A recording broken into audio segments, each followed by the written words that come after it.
Good morning, beautiful morning. Sun, beautiful, beautiful.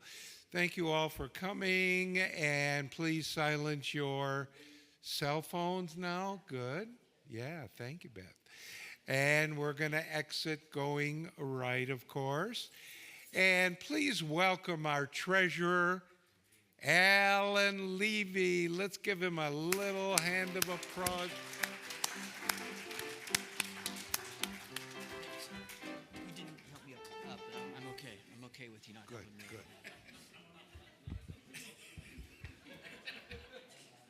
Good morning. Good morning. Good Yontif? Is that what we say? Good. I'm Alan Levy. I'm the treasurer. And I'm here to give a few welcoming opening remarks here this morning. We are getting towards the end of the whole Yom Kippur experience, and one more service, one more presentation, right? And the memorial afterwards, and then bagels, lots of bagels. Bagels for you and for, no, that's too easy. But after the bagels, what happens then? As treasurer, I can tell you that we're in good shape this year. We started out with about a $25,000 deficit. Oh, it's really not my doing. But I'll take credit, and when we get to the tribute section of this speech, we can talk about that. We're in good shape this year. The Finance Committee, some of whom flew all the way in from Washington, D.C. to be with us this morning, ex-member now, really we brought this deficit down to about $3,000 to $5,000 for the year. And we'll probably easily be able to hit that where we balance out this year. But next year, we're back to about a $25,000 deficit. And the year after that, we've got a $25,000 deficit, and the year after that, and the year after that. And so I'm here to talk to you about the opportunity that exists just this year to put us onto a firm financial foundation. And that is this $50,000 anonymous grant opportunity that's a match for tributes. Now, if we don't reach $50,000 worth of tributes, we won't get $50,000 worth. So it's a one-to-one match up to $50,000. But this is the opportunity that exists for us to put us on that kind of financial foundation, not just for next year, but for the year after that, and the year after that, and the year after that. And what that will do is that will give us the opportunity to grow this congregation. During the pandemic, we shrank a bit. Our Sunday school, which we now call the Spinoza program, got down to maybe between 6 and 10 kids, and it felt pretty minimal. After the pandemic, the Rabbi moved it to a family education program, and this program has been very successful. We probably have 20 to 30 kids, lower 20s I would say, right now, and these are new families who are part of our congregation and have been part of our congregation for several years now. But for us to really integrate them into our community, we need to continue to work the programs that we've been so successful with. We need to get more students into the program, more families in the program, and provide a basis for us to grow the organization, to grow the congregation over time. And that's what this tribute matching program will do. It will give us the opportunity for us to focus on growing the Spinoza program, on growing the rest of our community over time, as opposed to looking at what we need to cut. So I'm asking you to think very seriously about, before the end of the year, to make a matching grant to the temple. If we can do that, we can get to $100,000, which is what we're really talking about here. We can put ourselves on the same stable foundation for the next 5 years that we did and put in a new roof on. Now that new roof cost nearly $250,000. And it came out of our investment fund. So it didn't come out of our operating fund. But it put us in shape to be able to have this facility for the next 20 to 30 years. We want to do the same thing for our financial foundation, is to put us in shape to be able to grow this program but continue to be in the community that we are for the next 5 to 10 to 20 years without having to worry about whether we can survive as an organization. So these are tributes that you can make. You can make it to your spouse. You can make it to me, as we discussed before. You can make it to the rabbi. You can single out one of the presentations that he gave this year. You can do whatever you want. We don't really care what it's for, as long as you make the foundation before the end of the year. And so this will give you the opportunity to support your community. It will give you the opportunity to take it off your taxes. And it will give you the opportunity to get a one-to-one match from our anonymous donor. So with that, I want to say that in the words of our past president, give until it feels good. Thank you.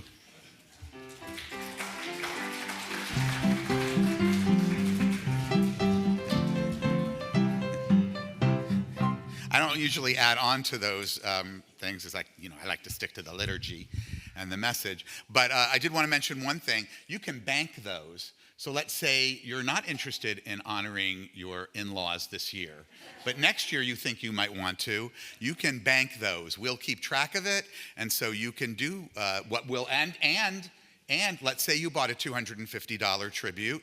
You can give those in-laws a $500 tribute in their honor, so they will know that you love them twice as much, perhaps, than you really do. I don't know, I'm not saying. But you can, and we'll hold on to that. We'll hold on to that until you're done with it. So, but you got to make you actually have to put the cash in the coffers by December. So some of you will be honored more than usual by Arthur and I this year. In some cases, twice as much. So give that a shot too, in case you're not experiencing that important anniversary or what have you this year. In any case, let's get started with our service. And to remind you, we do have a 1:30 p.m. Memorial service. I know it's during the Tigers game, but we're going to do it anyway. But baseball goes on for hours and hours, and this is like maybe 40 minutes. So, it's probably not the most interesting part of the game. I keep telling myself. Okay. Season ticket holder. In any case, our readers today are drawn from our wonderful community: Rabbi Miriam Jairus, Bobby Slade, Natan Fuchs, Audrey Pleasant, Deborah Schenker, Elaine Fieldman, Mary Monahan, Harriet Meza, Lonnie Fleischer, and Beth DeZoden Fuchs. And we'll begin with these words from Leviticus, from the Torah, that commanded us, as it was understood in those days, to observe this holiday. Ach be'asor lachodesh hashvi'i hazeh yom haKippurim hu mikra kodesh yihiyeh lachem. And on the seventh day of this seventh month, there shall be a day of atonements. It shall be a sanctified gathering for you. Yom Kippur is an end and a beginning. The Jewish New Year stretches from the evening of Rosh Hashanah to the afternoon of Yom Kippur. In these 10 days, we improve our lives. We cannot change the past, but we can learn from our past to affect our future. In these 10 days, we start the new year on the right note. Yom Kippur is the end of this beginning. Just as the Jewish New Year is a process, so too is self-examination. We face ourselves honestly, which requires courage. We explore our relations with others, which demands commitment. We discover that what we truly feel and believe, which takes time. Today is the time for courage and commitment. Today is Yom Kippur.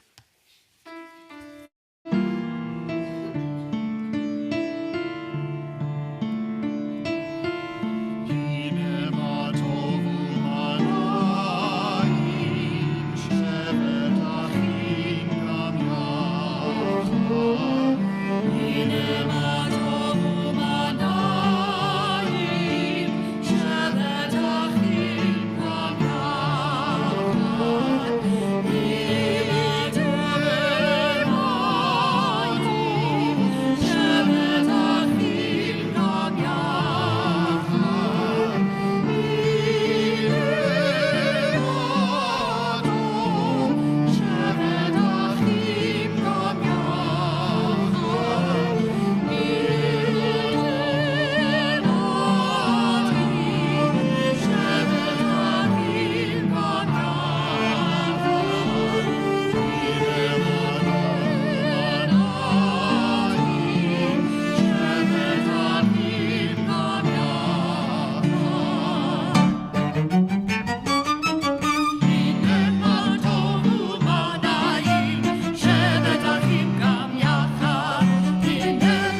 let us ask ourselves hard questions, for this is the time for truth.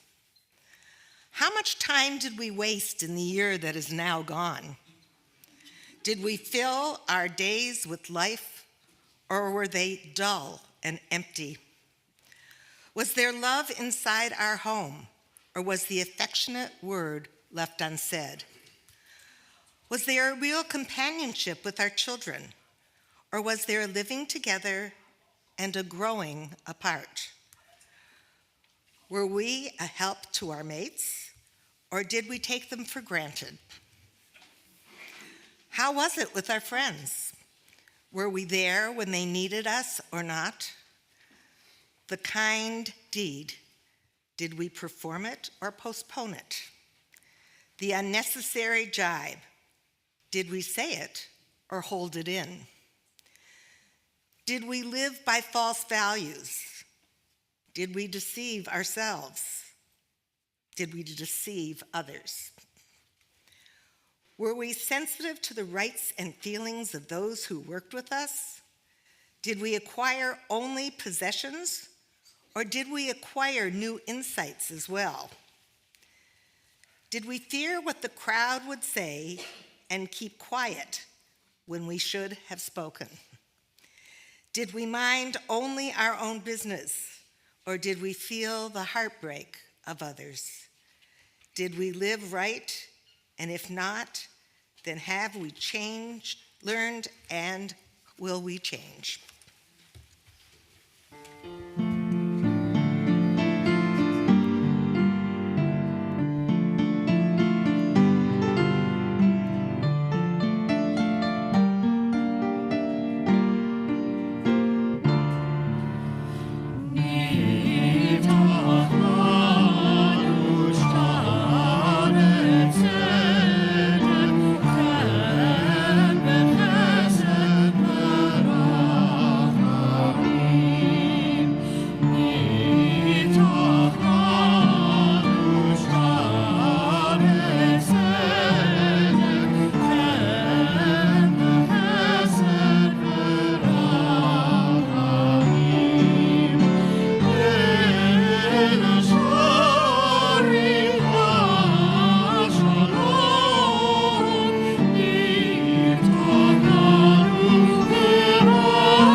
The words of Rabbi Sherwin Wine.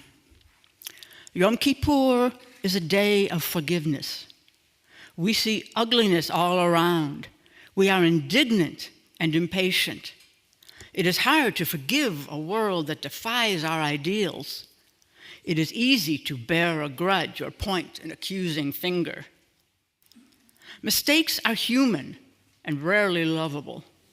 Yet forgiveness is not born out of love. It emerges from an urgent need to use our energies more profitably, to move on with our lives. Yom Kippur is a day of self-forgiveness. Our harshest judge is not to be found among family and friends. It is the permanent tribunal of our own conscience.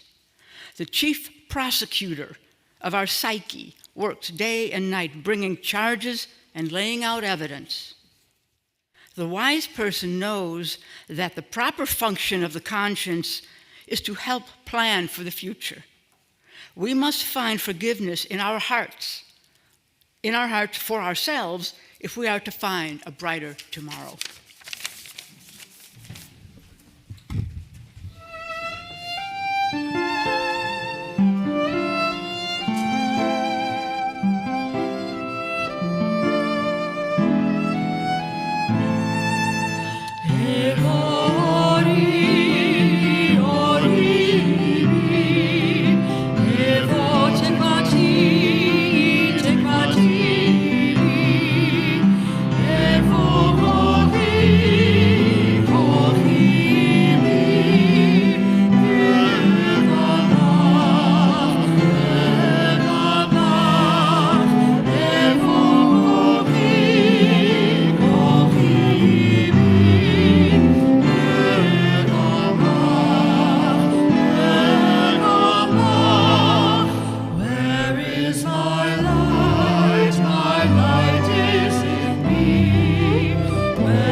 Today, we see ourselves as we truly are. How do we review the record of our deeds from this past year? How do we evaluate the quality of our existence? We cannot blame our conduct on forces beyond our control. With our own hands, we write and seal the records of our own deeds. We are fully responsible for the quality of our life, for making the most of it or the least of it.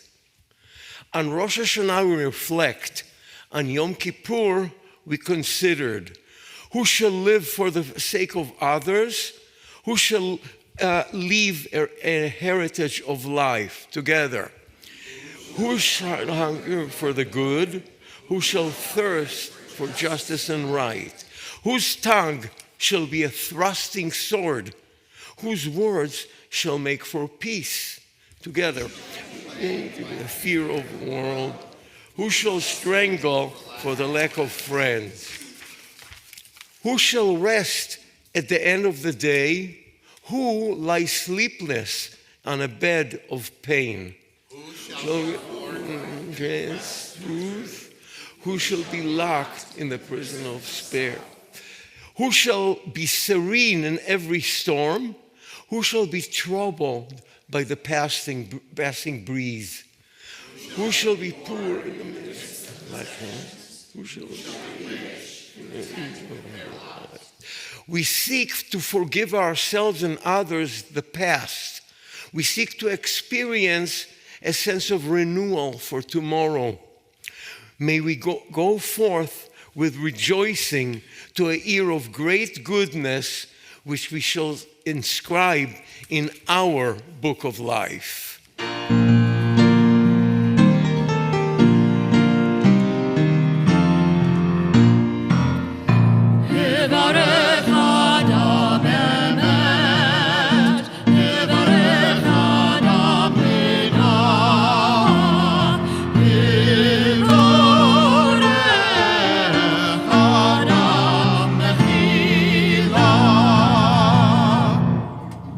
Our misdeeds constitute a veritable alphabet of unethical behaviors.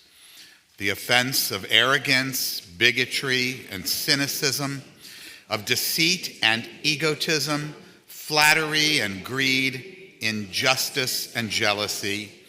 Some of us kept grudges, were liars, malicious, or narrow-minded. Others were obstinate or possessive, quarrelsome, rancorous, or selfish. There was violence, weakness of will, xenophobia. We yielded to temptation and were zealous for questionable ends.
We have transgressed against life by failing to work for peace.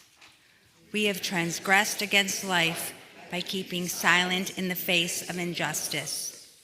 We have transgressed against life by ignoring those who suffer in distant lands. We have transgressed against life by forgetting the poor in our own midst. We have failed to respect others. We have withheld our love from those who depend on us. We have engaged in gossip and in repeated slander. We have distorted the truth for our own advantage. We have conformed to fashion and not to conscience. We have indulged in despair and trafficked with cynics.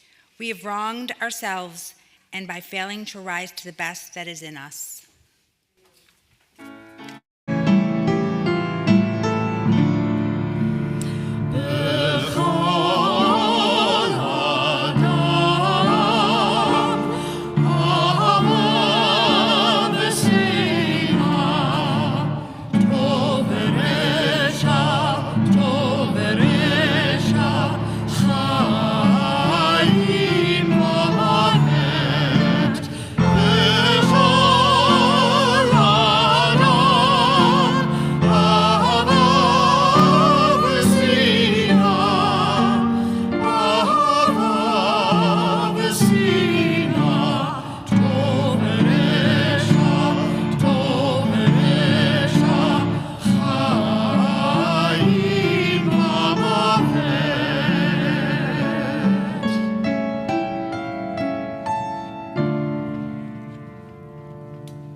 Isaiah, prophet of ancient Israel, chastised his people for turning their backs on the needy and for failing to create a just society.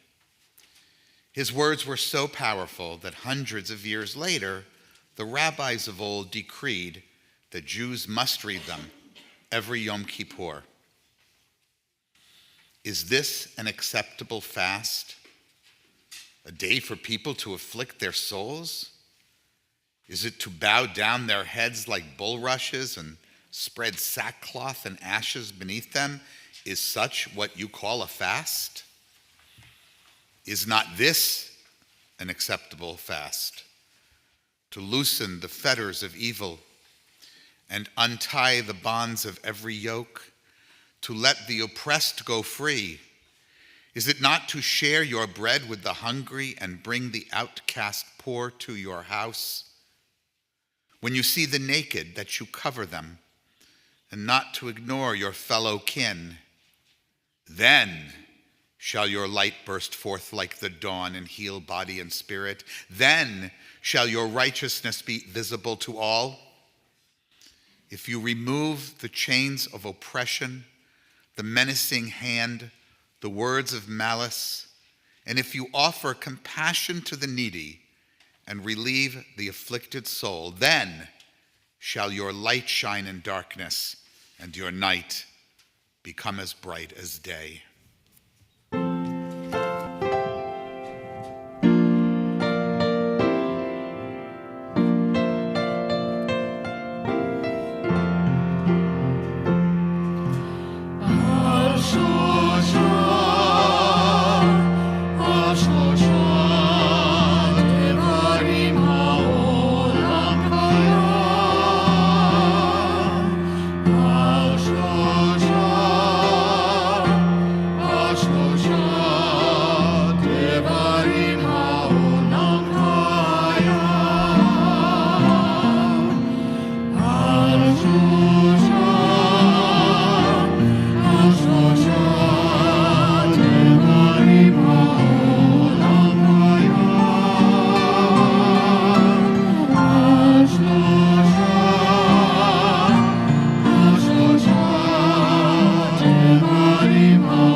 I don't know how Michelle did it, but she gave me my favorite reading.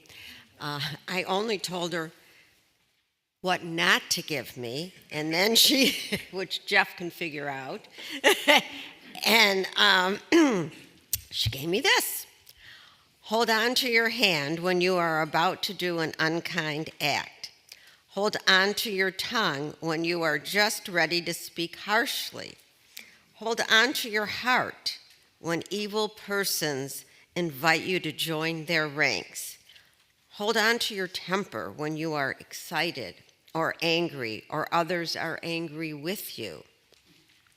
Hold on to the truth, for it will serve you well and do you good throughout your life. Hold on to your integrity, for it is above all price to you in all times and places. Hold on to your character, for it is and ever will be your best wealth. Or whatever.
Yom Kippur is a day of truth.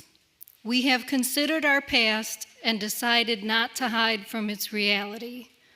We have looked into our future, and we do not fill its spaces with fantasies of our desire. We cannot return to the past. We can only step into the future. We resolve this day to choose courage. We will not surrender to fear of the unknown. We will seek wisdom wherever it may be found and allow it to nurture our strength. Yom Kippur is a day of hope. We will not endorse despair. We will not turn problems into mysteries so that we never learn how to solve them. Our optimism is our survival, and we will allow it to nurture our will to live. We resolve this day to live in the truth. We resolve this day to embrace hope.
It is never too late.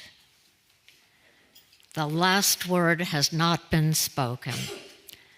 The last sentence has not been written. The final verdict is not in. It is never too late to change my mind, my direction, to say no to the past and yes to the future, to offer remorse, to ask and give forgiveness. It is never too late to start over again, to feel again, to love again, to hope again.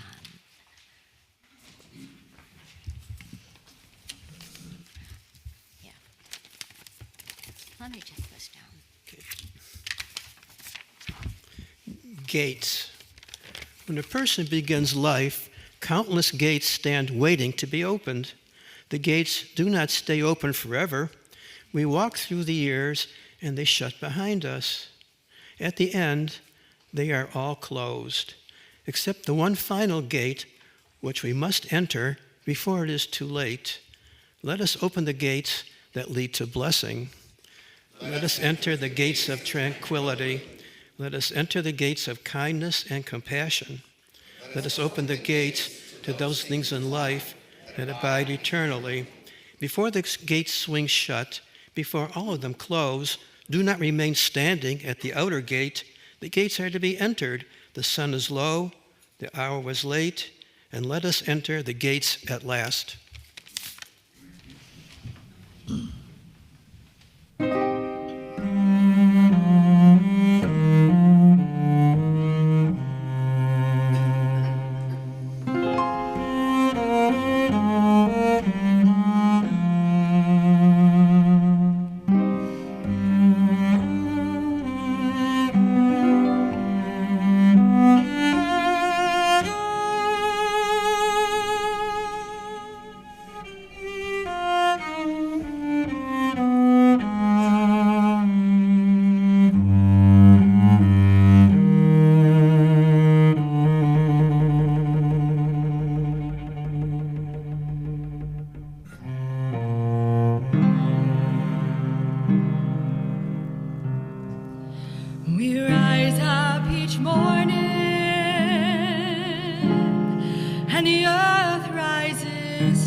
We seek peace, the most precious gift we can bestow upon ourselves. May we find the will to proclaim its message to all the peoples on the earth. May our country strive to be a stronghold of peace and its advocate among the nations. May contentment reign within its borders, health and happiness within its homes. May we strengthen the bonds of friendship among the inhabitants of all lands.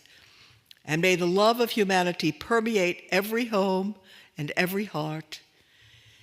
May we labor for righteousness, and in so doing, author a new book of life, blessing and peace, for we alone are the source of peace.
This is not in your books. As we gather on this holiday, we continue to carry the weight of the year that has passed, a year that was filled with tragedy. The massacre of October 7th has left deep, indelible scars on our hearts. These will never be erased. Our thoughts reach out to the families of those who were murdered. Their grief is beyond measure. We think now of the hostages still held captive and their loved ones suffering an unbearable suspension of time. We stand with our people in this time of pain and uncertainty. We also extend feelings of compassion for those innocents among the Palestinians and Lebanese who are caught in the crossfire of a conflict not of their making. Our sympathy goes out to all who suffer, without ever losing sight of the terrible wrongs that have been done. Yet even now, amid our grief and fear, we hold fast to hope. Hope for the return of those who were taken, hope for an end to the violence, hope for a peace that is real and lasting, where all can live with dignity and in security. May we draw strength from each other and remain committed to healing a world broken by hatred. Together, may we work toward a future where justice and compassion will truly prevail. In this community where we find strength and common purpose, we turn our minds and hearts toward all those who need our love and support, those who are ill, those who suffer pain of the body or spirit, those who are lonely, those who have been wronged. May all who suffer know that they are not alone, that we are there. May they be healed quickly. May they experience a complete recovery, a refuah shlema, the renewal of their bodies and the renewal of their spirits.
Rabbi Miriam Jairus, my colleague, to join me. I'm going to be subbing for our shofar blower. Not that best at this, I played a woodwind. Let's see how I can usher out this day. I'm doing all this, Yes. right? With one final blast of the shofar, we express our deepest hopes for a year of pardon and forgiveness, a year of respect and integrity, a year of love and blessing, a year of health and well-being, a year of harmony and contentment, a year of joy and wonder, a year of peace. Tekiah Gedolah.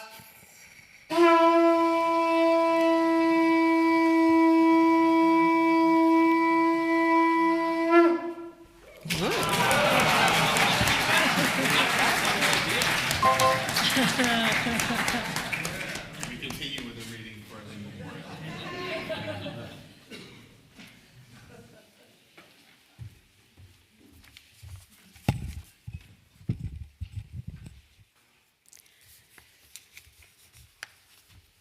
Nizkor, in memoriam. If some messenger were to come to us with the offer that death should be overthrown, but with one inseparable condition, that birth should also cease, if the existing generation were given the chance to live forever, but on the clear understanding that never again would there be a child or a youth or first love, never again new persons with new hopes, new ideas, new achievements, ourselves for always and never any others. Could the answer be in doubt? We must not fear death. We must remember those who have gone before us and those who will come after us. Let us treasure the time we have and resolve to use it well, counting each moment precious, a chance to apprehend some truth, to experience some beauty, to conquer some evil, to relieve some suffering, to love and be loved, to achieve something of lasting worth. May we fulfill the promise that is in each of us and so conduct ourselves that generations hence it will be true to say of us, the world is better because for a brief space they lived in it.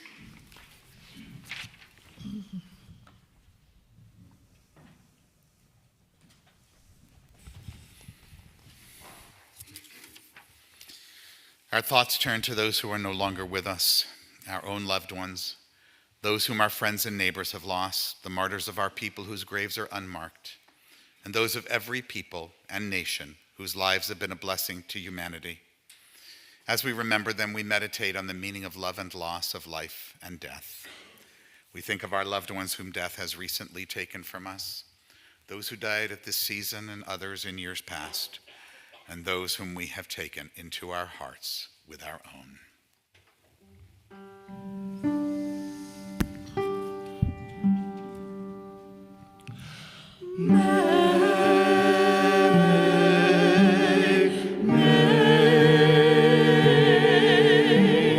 May the memory of good people bless our days. Bless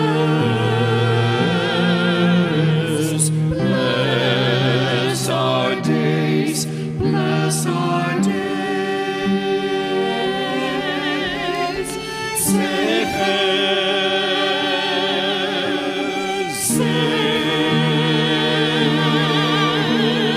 Zecher tzadikim livracha,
If you can do so comfortably, please rise as together we recite our humanistic interpretation of Kaddish. Nitgadal v'nitkadash beruach ha'adam. Let us dignify and ennoble all people in the spirit of our shared humanity. Let us acclaim the preciousness of life. Let us show gratitude for life by approaching it with reverence. Let us embrace the whole world even as we wrestle with its parts.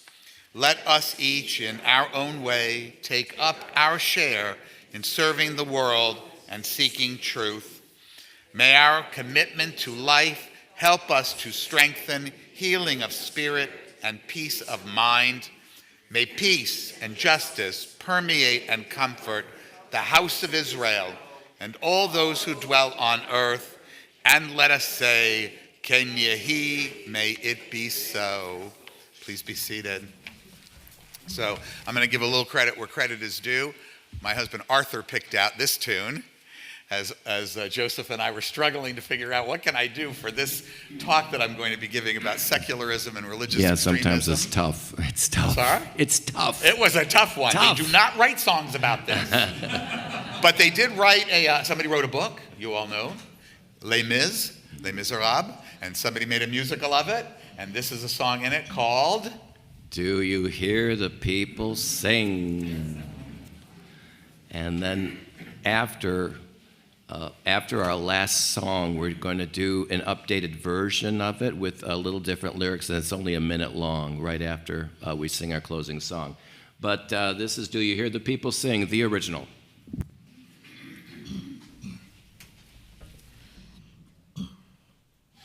Do you hear the people sing, singing the song of angry men?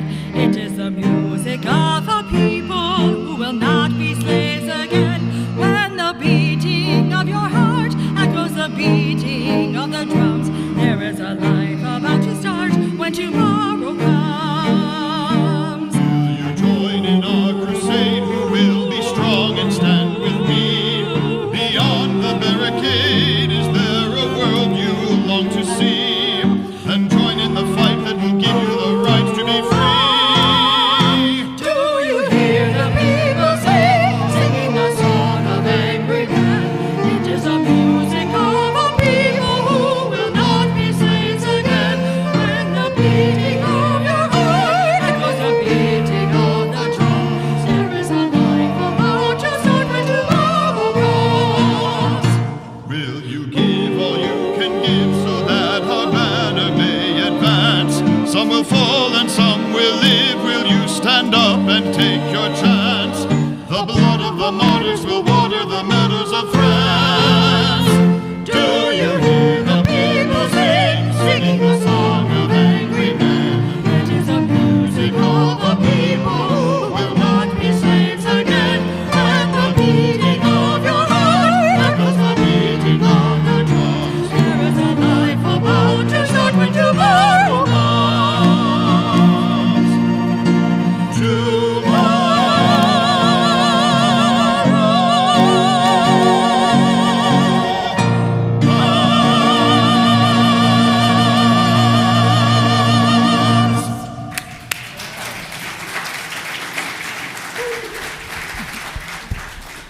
Thank you very, very much to our wonderful musicians.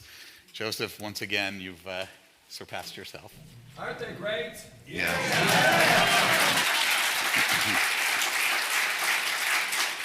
And I'm looking forward to the surprise. Part of the French Revolution, to that whole spirit of secularism about which I'm going to be talking about.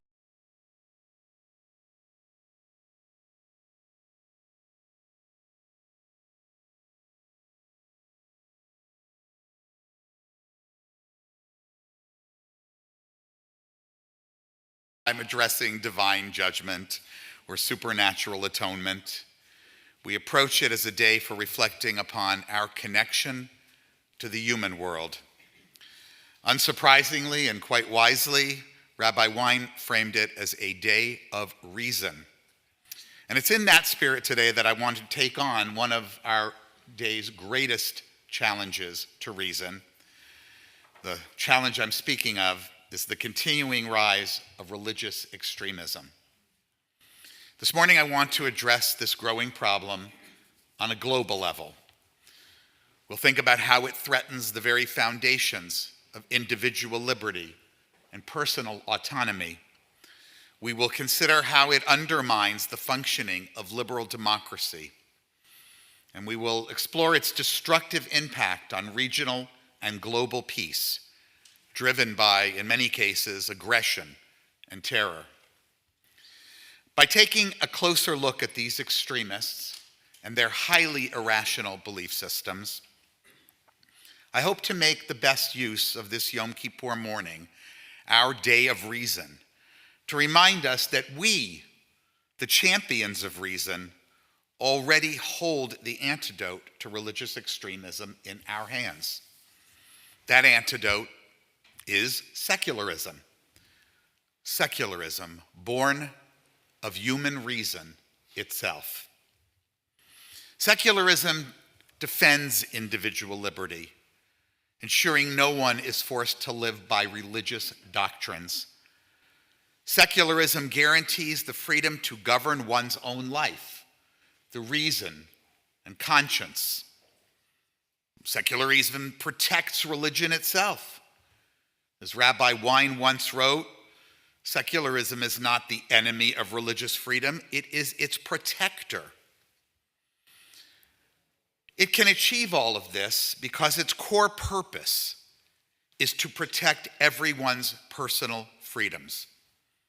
Only a secular society can guarantee freedom of thought, freedom to express dissent, freedom to make decisions about one's own body. Only a secular society can guarantee the right to live authentically according to each person's own values, free from the constraints of religious doctrine, dogma, fundamentalism. Many societal arrangements have been promoted to protect freedom, but none has ever been as successful as what we call liberal democracy. By balancing diverse interests, healthy democracies have worked to separate religion from undue influence over governance, a principle we Americans, of course, call separation of church and state. But this idea stands as an obstacle to religious extremists. They know that only by weakening the separation can they suppress dissent, curb individual freedoms, and ultimately manipulate the law to serve their singular ideology. To do this, they labor tirelessly to erode the institutions of secular democracy, dismantling the system of checks that were established to preserve the balance of diverse interests. Wherever religious extremism dominates, it not only threatens individual rights and liberal democracy, but also regional and global peace. I'll be quoting Rabbi Wein a great deal today, and he noted this too, saying that religious fundamentalism is what fuels division and war. Secularism fosters the pluralism and tolerance necessary for peaceful coexistence. Fundamentalism feeds on the fanatical, divisive, often hateful visions of ancient books and prophets, driving exclusion and conflict.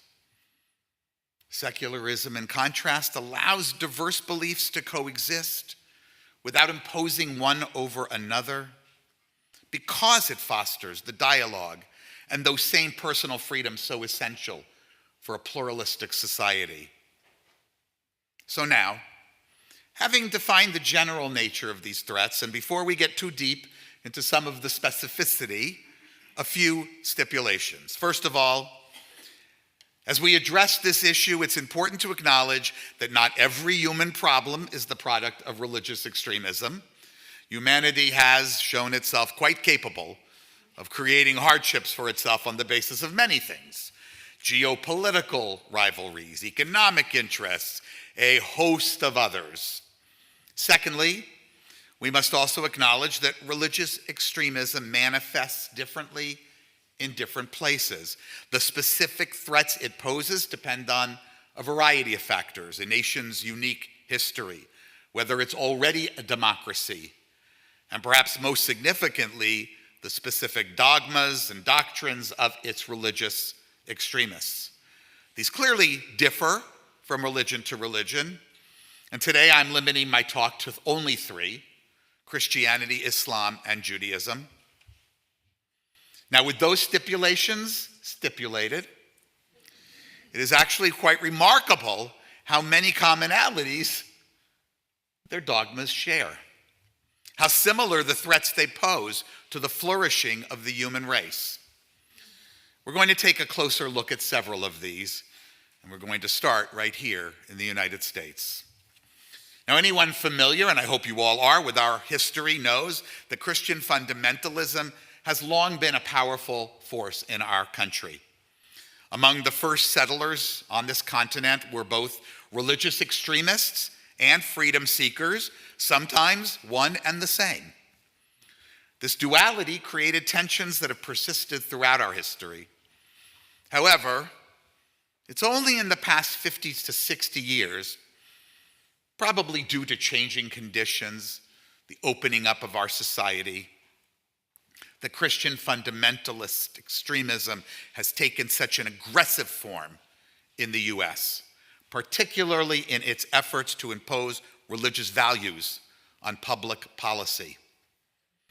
Much has been said about their recent attacks on individual liberties. Lately, they have been prominent in that basket of conflicts we call the culture wars.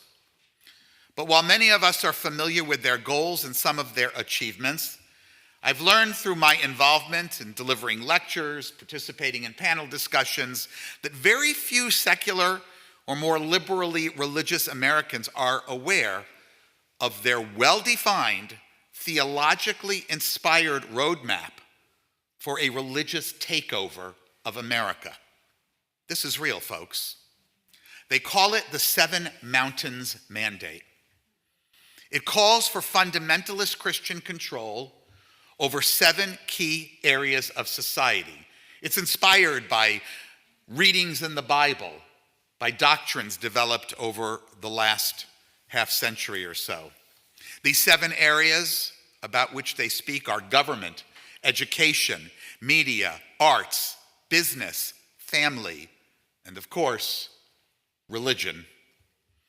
Their plan, and it's explicit, is designed to shape American society according to their specific beliefs, and its influence is real. We see it at work in legislation. We see it and feel it through judicial decisions. This modern pursuit of fundamentalist Christian political power began in the 1970s. Perhaps its most famous first effort was Jerry Falwell's Moral Majority. Quickly began to influence public policy on issues like opposition to abortion, the promotion of so-called traditional family structures, resistance to LGBTQ rights, the support of public school prayer and religious education. Rabbi Wein famously recognized these dangers early on. He and others founded a group called the Voice of Reason to specifically challenge it. The moral majority is now gone, but in its many successors continue their pursuit of political power. They've racked up numerous victories along the way, not the least of which was the recent overturning of Roe v. Wade. A great deal of their success stems from their decision to align with one of our political parties. No less a conservative figure than Barry Goldwater warned of the dangers of this, stating that the great decisions of government cannot be dictated by the concerns of religious factions. He said this too: "Mark my word, if and when these preachers get control of our party, and they're sure trying to do so, it's going to be a terrible damn problem. Frankly," he said, "these people frighten me. Politics and governing demand compromise, but these Christians believe they are acting in the name of God, so they can't and won't compromise." His warning echoes across the decades, and they are a good reminder to us that American conservatism has historically included many secularists. They should be acknowledged and supported, even across our other differences. They are crucial partners in the effort to preserve and protect our secular democracy.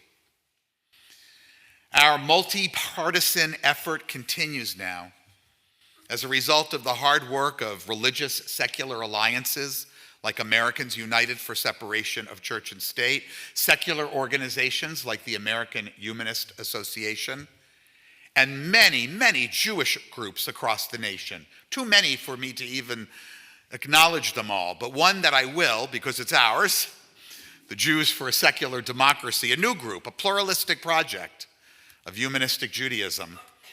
All of them deserve our support. When it comes to Christian fundamentalism, the United States is not alone. Across the globe, other Christian nations, more and less culturally like our own, well, they grapple too with similar issues. In places as diverse as Russia, Poland, Hungary, Brazil, the Philippines, religious fundamentalism has become increasingly intertwined with political power. In Russia, the Orthodox Church's close relationship with the state has led to restrictive laws targeting minority religions and LGBTQ people. Similarly, in Poland and Hungary, conservative Christian groups have fueled a movement toward increasingly illiberal democracies, which undermine judicial independence, media freedom, two, as it happens, of the most important checks against the tyranny of religion. The situation in Uganda is particularly alarming. Their extremist evangelical influence has driven the passage of horribly severe laws targeting LGBTQ people, along with other marginalized groups. Those of you who may have met some of the refugees helped by Freedom House Detroit may have heard stories of what happens when Christian extremism is allowed influence to such an unchecked degree. And in Uganda, an illiberal democracy already swayed by what is really an authoritarian governance, there is little to no path to resist this religiously inspired persecution. This rise in religious fundamentalism also poses broader threats to regional and global peace. In Russia, the Orthodox Church's close ties to the state help fuel nationalist rhetoric and attitudes, contributing to external aggression, not the least of which has been the conflict with Ukraine. In Uganda, again, extremist evangelical influence from abroad, from this nation, exacerbates regional tensions over human rights. It's isolated the country and caused instability. Similarly, in Poland and Hungary, the erosion of democratic norms, something that is admired by our fundamentalist groups here, are driven by Christian groups there, and are now straining important alliances like the European Union itself, weakening collective responses to greater geopolitical threats. Moving on from the Christian threats, we must also address Muslim extremism. And this time, this type of ideology has its own name. It's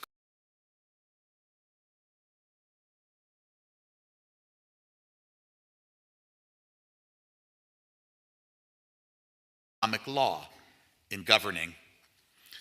This is a distinctively non-secular and non-democratic approach to civil society. It precludes any protections whatsoever for individual liberties. It is already in control in over a dozen Muslim countries, making our own dystopian fears of an American handmaid-style Christian regime seem almost utopian by comparison. In these regimes, not only are individual liberties non-existent, but dissent is severely punished. Imprisonment, torture, even death meet those who dare to digress. In few of these is there hope for progress toward secularism or democracy, neither of which are precluded by Islam itself. We know this from the existence of other Muslim-majority secular democracies. One of the worst of the extreme variety is the Islamic Republic in Iran. My Iranian friends have rightly asked that I not refer to it simply as Iran. There, in addition to the oppression found in places like Saudi Arabia and Afghanistan, we see a fundamentalist foreign policy that has sponsored proxy wars, recently direct confrontations throughout the region. Through agents such as Hamas, Hezbollah, and Yemen's Houthis, groups aligned with Iran's broader geopolitical goals and fueled by the regime's cries of death to America and death to Israel, the Islamic Republic has been behind terrorist assaults on Americans, Israelis, and Jews worldwide. Let's not forget what happened at the Argentinian Jewish Community Center some years ago. Lebanese Christians, largely, Saudis, Yemenis, countless Syrians.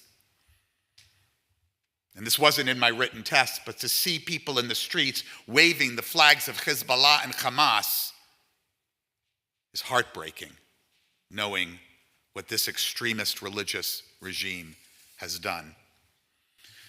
Rooted in its particular interpretation, what's called wilayat al-faqih, the guardianship of the Islamic jurist, a theological doctrine granting the ruling clerics both religious and political authority, the Islamic Republic justifies its militant expansion of influence and jihad through these proxy forces, and increasingly directly.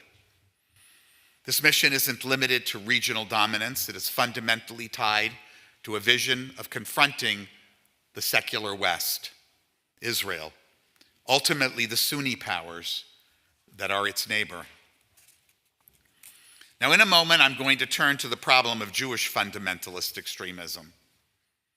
But before I do, I want to return briefly to the subject of secularism overall. On this humanistic Jewish Day of Reason, I want to take a few moments to reflect on the origins of secularism and specifically why this fundamentally humanistic value has become so central to much of Jewish life and to Jewish identity for the vast majority of Jews throughout the world. It is perhaps no exaggeration to say that for most Jews, secularism has become a defining part of Jewish identity and Jewish culture itself. The idea of secularism is, of course, a product of the Enlightenment. It was nurtured in part as a response to the centuries of religious conflict that ravaged Europe. These conflicts, among other factors, convinced thinkers like John Locke, Voltaire, of course, Baruch Spinoza, that reason alone, not religion, must govern public life.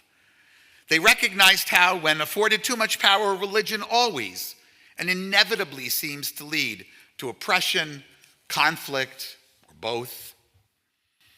Now, among all the groups exposed to the idea of secularism, there were few that embraced it more enthusiastically than Jews. Its promises of individual liberty, of human dignity, free from religious coercion, oppression. It was like stepping into sunlight after a long, dark night.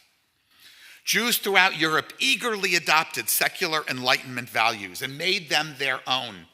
A kind of Jewish enlightenment, we call it the Haskalah, even emerged alongside it, encouraging Jews themselves to engage more fully with the wider world.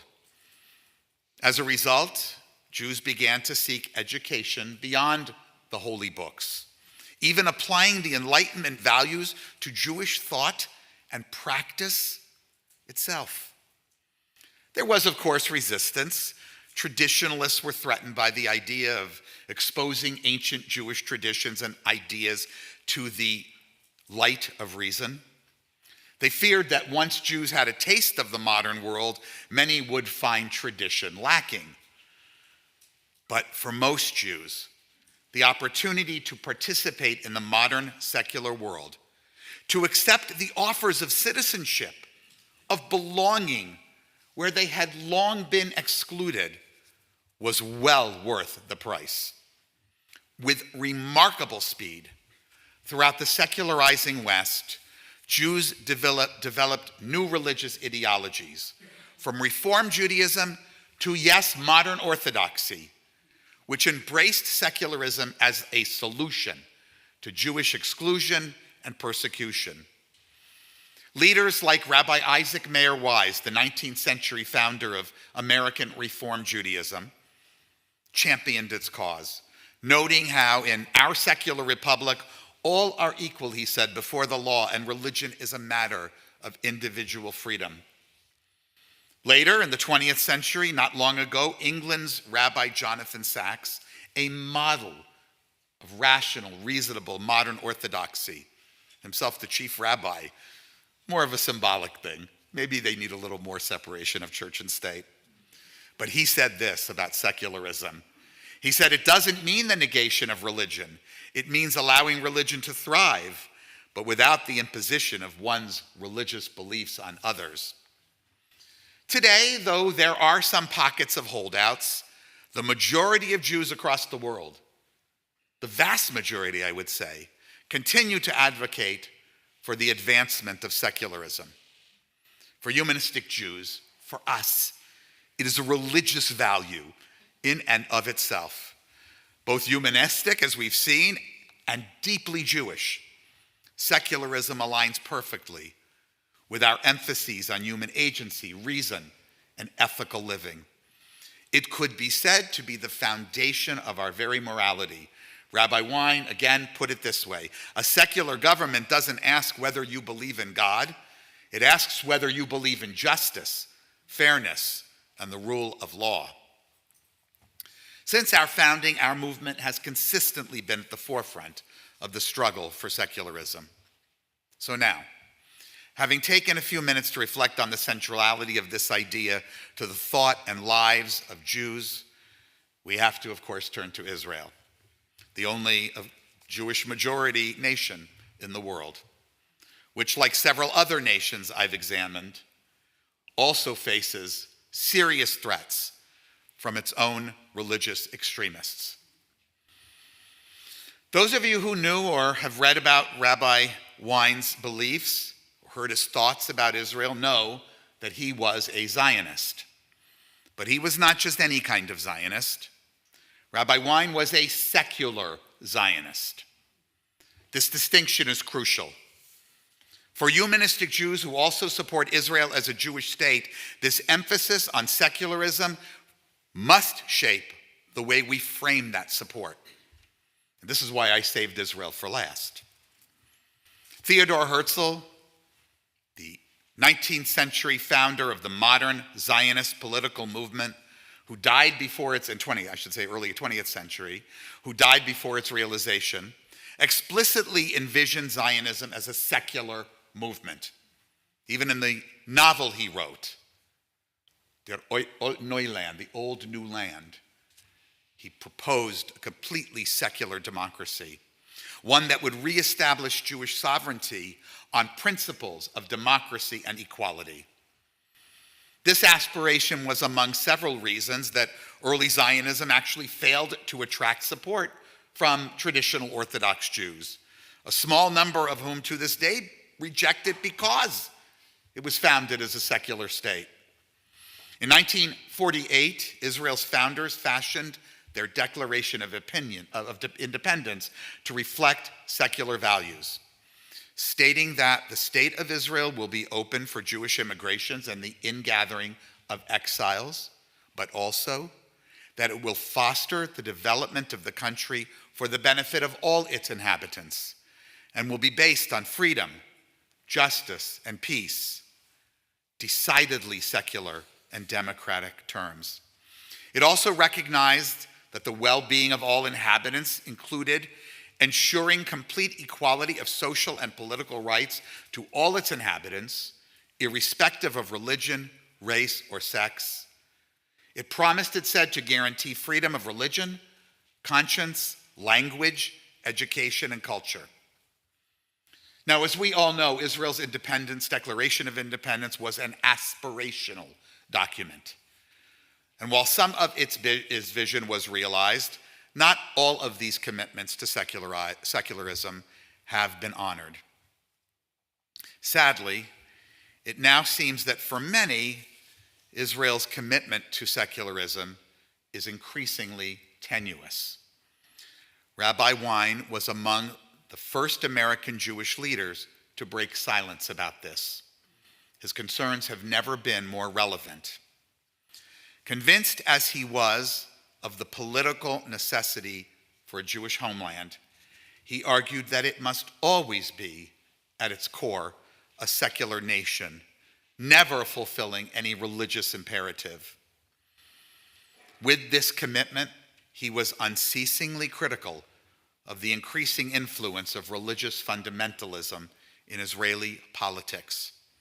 Much of his focus was on the priorities of religious extremists who were being supported by a growing population of Haredim, ultra-Orthodox Jews.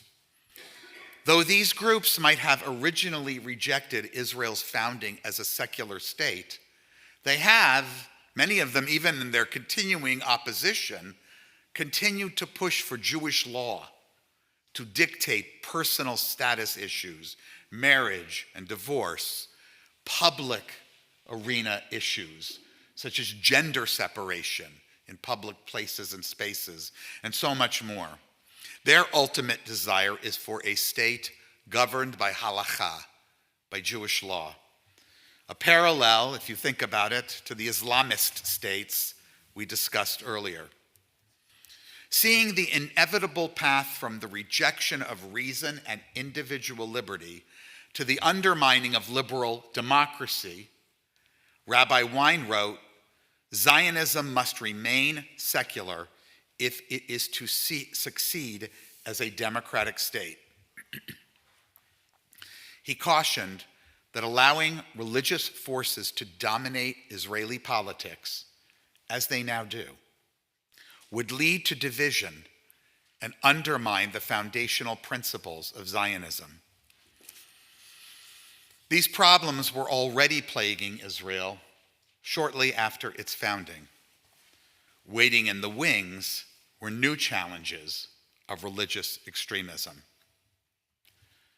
Following the Six-Day War in 1967, a new form of religious extremism emerged, one that, yes, supported the idea of a Jewish state, even as it rejected its secular foundation, but that, different than its other Orthodox, sister Haredi ultra-Orthodox group, was less focused on these personal status issues and more on interpreting Israel's control of its newly acquired territories as the will of God.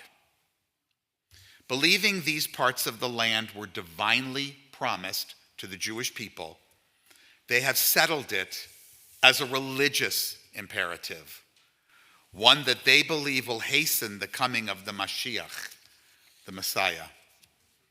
They oppose any possible future compromise.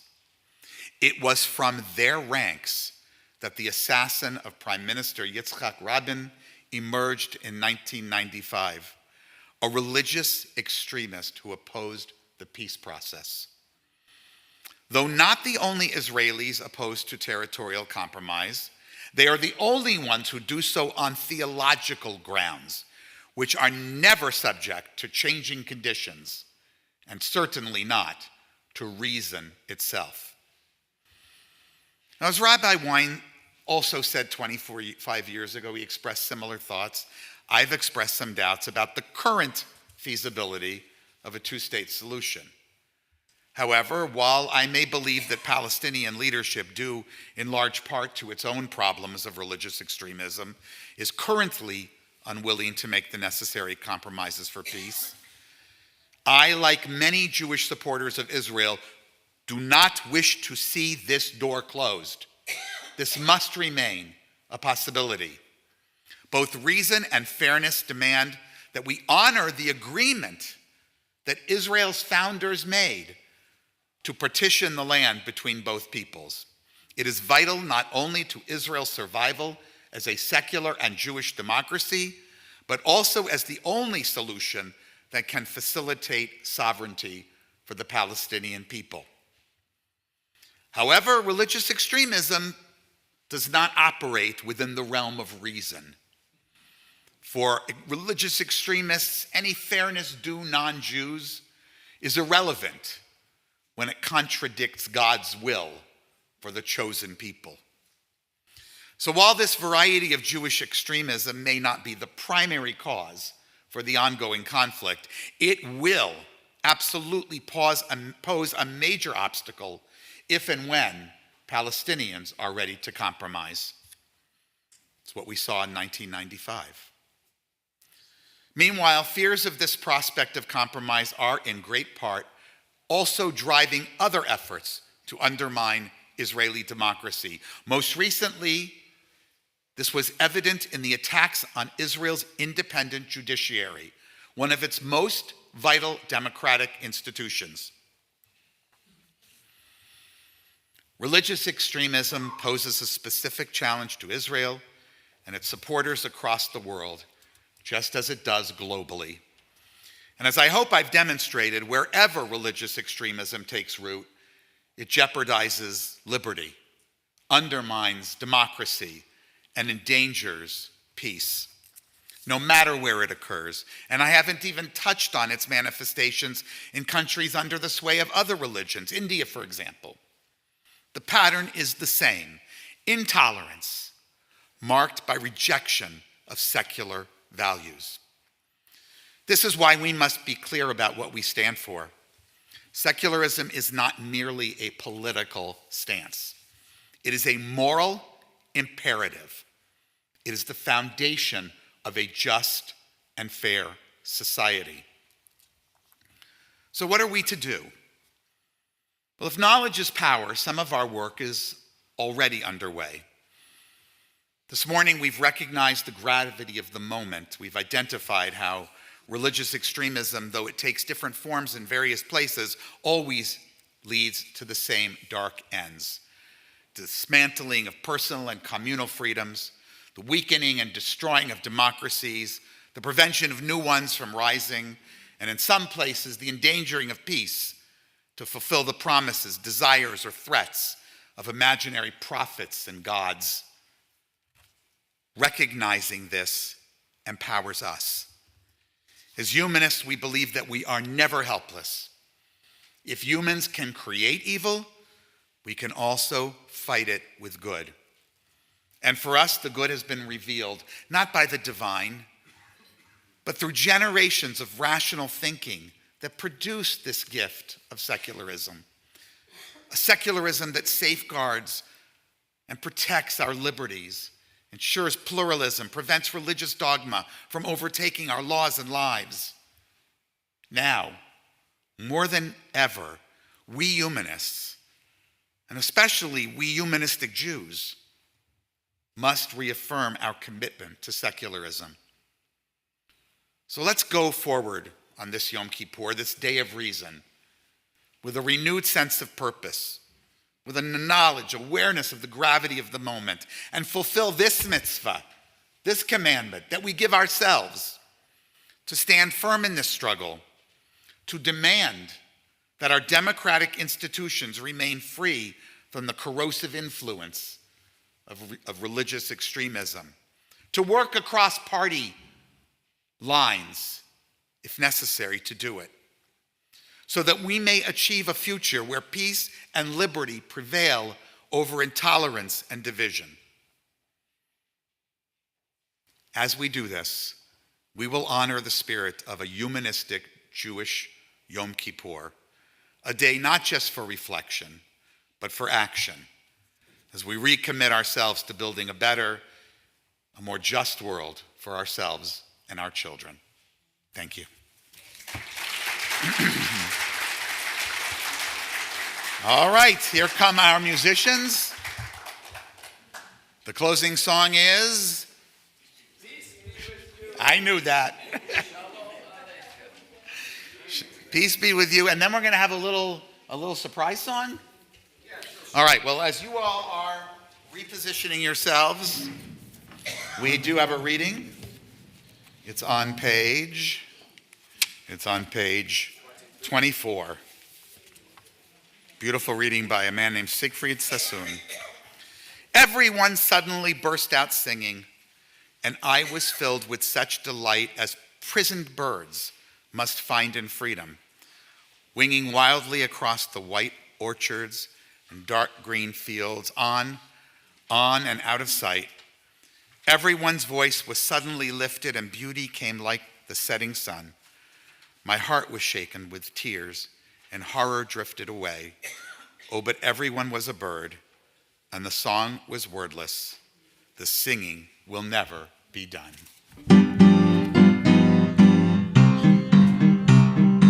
With you wherever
a parley to benefit Palestine and Israel.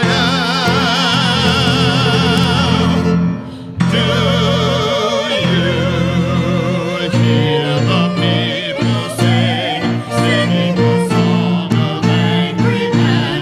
It is the music of a people who will not be slaves again. When the beating of your heart echoes the beating of the drums, there is a life about to start when tomorrow comes.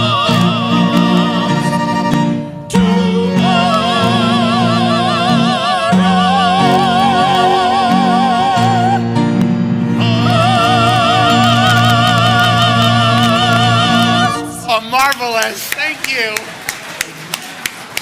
Thank you again to our musicians, Joseph, all of you. Good Yom Tif, a meaningful Yom Kippur, and Shabbat Shalom.